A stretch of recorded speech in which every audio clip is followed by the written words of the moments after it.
Hello again, everyone. Um, Apologies for the hair. It is bandana hair. You're gonna have to deal with it. So today, still in Deadwood, I wanted to talk about what I did today. Um, this morning we got up right about 8 o'clock, which was when the Mount Moriah cemetery opens up. It has Wild Bill in it, Calamity Jane, a lot of historical figures, but I didn't really care. I wasn't going there for them, even though my aunt was. I went for the Chinese immigrants. There are a couple of um, headstones there that have Chinese, or well, Mandarin, let me correct myself, Mandarin written on them. And there's one that I saw, or well, read about, that has English, Lakota, and Mandarin on it because they couldn't identify the individual when they unearthed it from some sort of parking lot renovation. But anyway, I have an affinity towards the I guess you would say Chinese pantheon. I've read The Monkey King. His archetype has come up a lot in my practice and my life personally, and also Chinese dragons, specifically, not Japanese dragons, but actual Chinese dragons come up a lot in my spirituality, my practice. I work with them, give them offerings and stuff for when we're in a drought and we need rain. But I've read a little bit of Sun Tzu, and I've read from Lao Tzu. I think I'm saying that right. I don't know. It's been a hot minute and I'm really tired, so I apologize if I've gotten anything wrong, but please forgive me.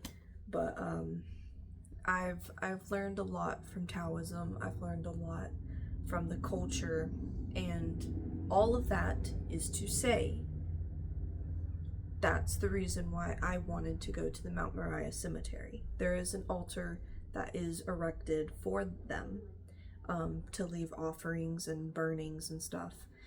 And I could see on a lot of headstones there were people were stacking stones, offerings of whiskey and stuff. There was nothing except faded fake flowers at the shrine for the Chinese immigrants. And they've done a lot for Deadwood, and honestly for the west of the US as a whole. I mean, we had so many come here to work on the railroads, to mine, to also create restaurants and laundromats, things that people didn't really think of but needed for life around here. There was a whole Chinatown here, a whole life. And a lot of that, it just slowly dwindled. And the shrine was desecrated some years back by vandals. And then in 2013, I believe, it was resurrected, and some descendants of immigrants here, they helped to officiate it. But I went up to the shrine, and I had a red packet from the new year. And before I had even left for this trip, so about a week ago, I took a paper, a little partition paper, and I wrote in ink. I wrote just my thanks to them. I've learned so much from the culture. I've really tried to learn and be respectful, and just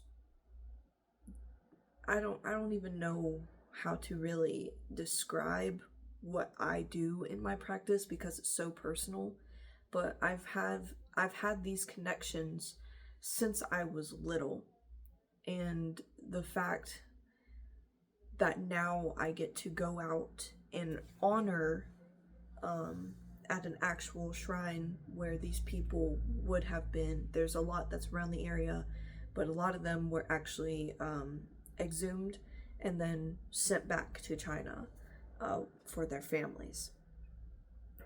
And it felt really important for me to do this right. So I took that little red packet and I took my little partition paper, and it had 3 actual Chinese coins in them. At least I believe that they are actual coins. I bought them from a local metaphysical shop, but they seem legit. But anyway, the purpose wasn't for them to be legit or not. The intention was to offer, because there was nothing there. So I approached respectfully, and I got down on my knees, and I placed my hands on my knees like I've seen before. Now, I didn't have anything to burn, and I also did not want to because of wildfire risks, but I just kind of bowed my head and just spoke to them. The energy when I first arrived was like, what is this white woman doing here? What is this white woman doing here? That's kind of the vibe that I felt.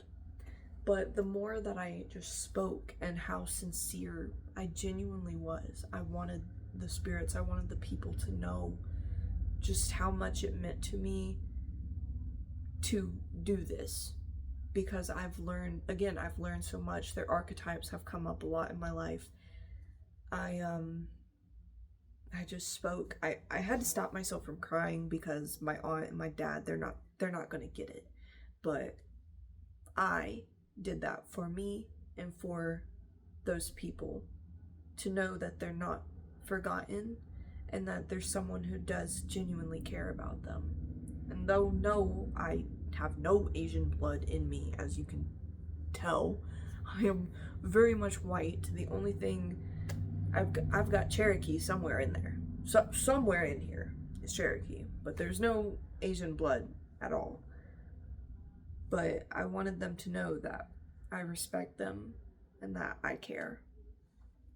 And that it was a very emotional moment, because it was cool and kind of overcast when we first got there. And Jaden was telling me there was a mother woodpecker who was feeding her chicks, and she was kind of like wary of me at first, but it was almost like even the nature, the fauna and flora around me kind of realized I was there to be respectful, because she eased up and kept coming back even though originally she had been at a distance. And so that was really cool to me. But yeah, there's not really much more that I want to say on that regard. But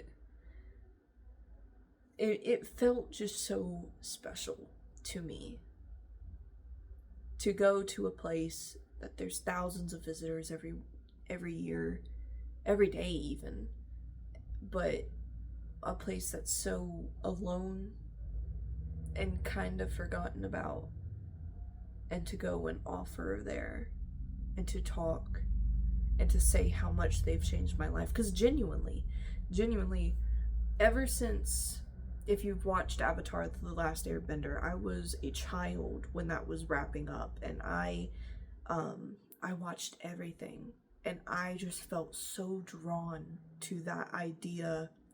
And I know it's fiction, but the ideas based off of Buddhism I loved. And so I delved into Buddhism. I done research on Taoism. I done research on Confucianism. And I did a research thing in school, back in high school. I did a thing on Taoism because I just loved the philosophy so much. And it's something that I try to live by every day. And then the folklore and the dragons. I do work with the dragons. Maybe it's not in a traditional way that other people do it, but I try to be respectful, and I do work with them. I do honor them. But yeah, I just wanted to talk about that today because that was a big spiritual moment. I did not bring my little necklace that I'd used for protection, so I blessed a bandana. And if you want to see more on that, I can talk on that later if I don't forget. But I've already yapped enough. This is almost 10 minutes long, so I'm gonna just end this here, and I will catch you in the next one. Goodbye, my pumpkins. Have a great one.